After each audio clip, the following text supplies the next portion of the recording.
Democrats and men.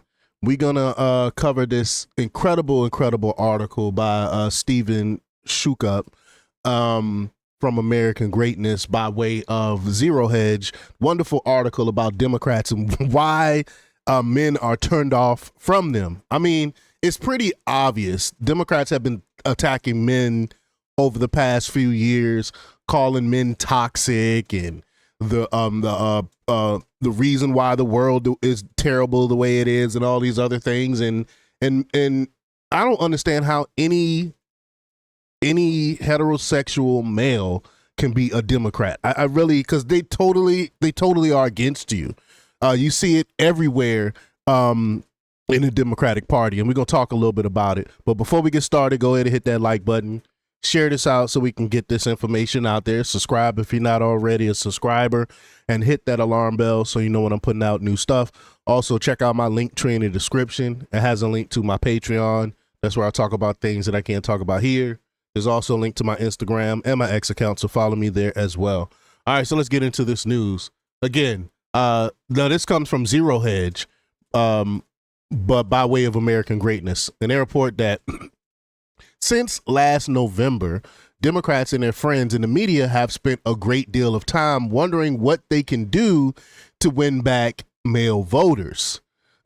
Again, it's not that difficult. You don't have to. I remember I talked about it earlier that they spent $20 million to try to figure this out. They're going to spend, I should say, $20 million to try to figure this out. But it's obvious. How do you expect to talk smack about people, trash people, a certain part of the population, men specifically, and expect them to support you? Like, it makes no sense. Now they're prepared to spend a great deal of money to help them figure it out. The gender gap in American politics was traditionally about Republicans' inability to win over a majority of women voters. But this imbalance has more than evened out over the last few election cycles. Today, the Democrats struggle to win male voters, and young male voters in particular is as pronounced, if not more so, than their opponents struggle with women. Some of them, at least, would like to know why and would like to spend $20 million of their donors' money in the process. Again, it's crazy. Why you do not need to spend $20 million to figure this out. You can give me 100 and I'll write an entire article on it. But the explanations and consequent solutions offered so far range from the seemingly practical to hopeless to the head scratching.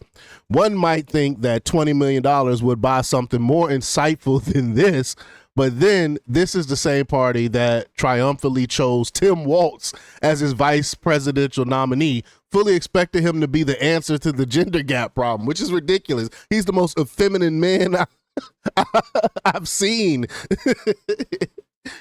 Or in other words, don't hold your breath, right? In reality, the odds that the contemporary Democratic Party will be able to win back men now or in the foreseeable future are vanishingly small. The party, as it is currently constituted, lacks both the will and the ability to make the changes that would be necessary to do so. They refuse to make any changes from 2024. All the lessons that they should have learned during after the 2024 election, they still haven't learned. They're doubling down, tripling down. What do I always say? Quadrupling down on the idiocracy. What I mean by this is that the contemporary Democratic Party is built on a handful of foundational notions that are, by and large, incompatible with the goal of appealing to men. That's it.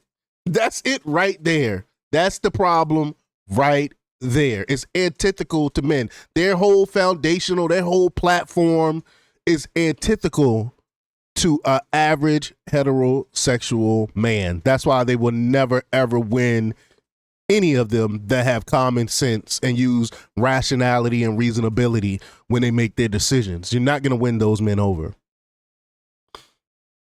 To start, historically, biologically, and evolutionarily, men need a purpose. That may sound trite or even sexist, but it's nevertheless true. Absolutely. Perhaps it might be more accurate to say that men need an externally imposed purpose. Whatever the case, women by definition have a purpose, namely to create and nurture new life. While men are necessary to create life as well, their role is obviously not as involved or enduring. Once upon a time, which is to say from the dawn of history until about 50 or 60 years ago, man's purpose, therefore, was to provide for and protect the family, to enable the nurturing of new life as safely and successfully as possible. There is an evolutionary reason that men are generally bigger and stronger than women, because they had to be able to hunt and work for food and defend their loved ones from danger. That's an absolute fact. Over the course of the last half century or so, men's historical purpose has been undone. There is no sense whatsoever in lamenting this development, of course. It is what it is, which is an inevitable consequence of modernization. As the physical requirements of providing for a family has dissipated, so has men's exclusive purview to the aspect of human existence. Women's equality in society and the workforce is both an important and positive occurrence. The pretense that women are somehow less than men was always a profane notion, and one that modern societies have rightly abandoned. But while women have retained their evolutionary purpose and have taken on additional societal purposes, men have largely only found themselves displaced, their purpose arrogated. Again, there is no use of lamenting this, but there is no use of celebrating it either, which is precisely what the contemporary Democratic Party is built to do. Rather than sympathizing with men as they struggle to find their purpose in modern society, democratic progressivism often seems to gloat at their disorientation and create commercials telling you that you're bad just because of your sex, which is crazy. Again, look no further than the Gillette commercial that called men toxic. That's just crazy. You're trying to sell a product to men while bashing them at the same time, and then wonder why men stop using Gillette. It's crazy. You offend the same people that you're trying to sell to or trying to get to vote for you. It's again idiocracy. The Democratic Party still sees men as part of the problem rather than part of the solution. It is fundamentally defined by its belief in a constitutional, i.e. creator-granted right that applies only to women, and in fact, aggressively rebukes men for even thinking that they might theoretically have an interest in the effects of their own behavior.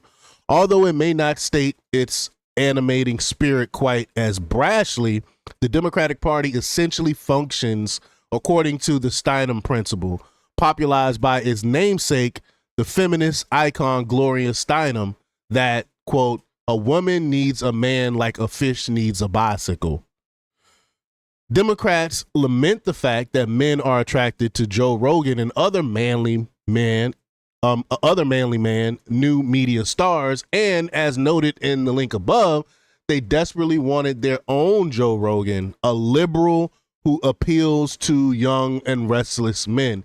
And we talked about this before. I talked about how they did have Joe Rogan, but they lost him because of all this idiocracy and this toxic masculinity crap that they've been pushing.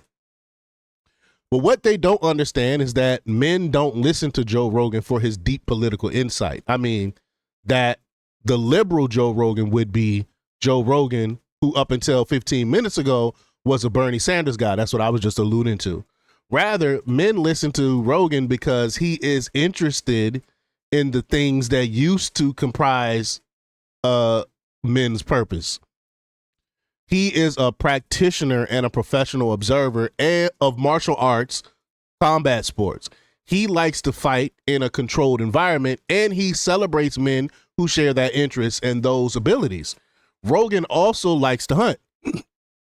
He likes to kill things and then eat them. What a concept, right? That too appeals to otherwise lost and purposeless men. Rogan laughs, swears, and is irreverent. He doesn't see himself as part of the problem or as part of the solution. He just is who he is, which is someone who celebrates the things that used to define men as men. The Democrats in the aggregate don't get any of that at all. A second related problem for the Democrats is that they are completely out of touch with the current cultural zeitgeist among men, making their hopes of outreach painfully incoherent and cringeworthy. A few weeks ago, again, as detailed according to this article and link above, Democratic National Committee Vice Chairman and longtime anti-gun activist David Hogg, another effeminate man, told Bill Maher that his party's problem is that it is governed by nannies who wish only to scold men for behaving like men. And he's not wrong on that. Quote, young people, he said, should be able to focus on what young people should be focused on, which is how to get laid and how to go and have fun. To be fair, this isn't the most insane thing I've ever heard, and in some ways it makes sense.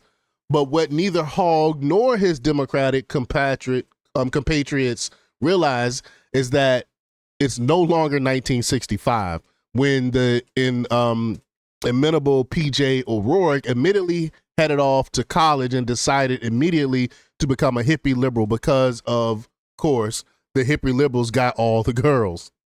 Much have changed in the country over the last 60 years, including the things that animate and interest young men.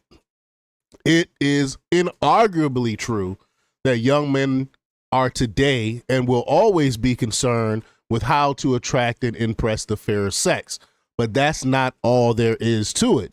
Young men today have been profoundly and negatively influenced by the nihilistic view that all there is to life is enjoying hedonism.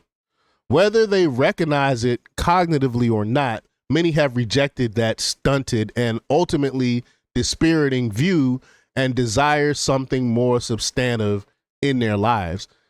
There is a reason, after all, that religiosity and orthodox religiosity, especially, are resurgent primarily among young men. There is also a reason that young men are drinking and binge drinking less than young women today. Men are lost and they want to find not only their way home, but also their way to a brighter and more fulfilling home. Right now, Democrats can do none of those things for men. And if I had to guess, I'd say that they wouldn't be able to offer any of them, even if they spent $20 billion trying to figure it out. It's not who they are anymore. It's not in their nature. It's just not who they are.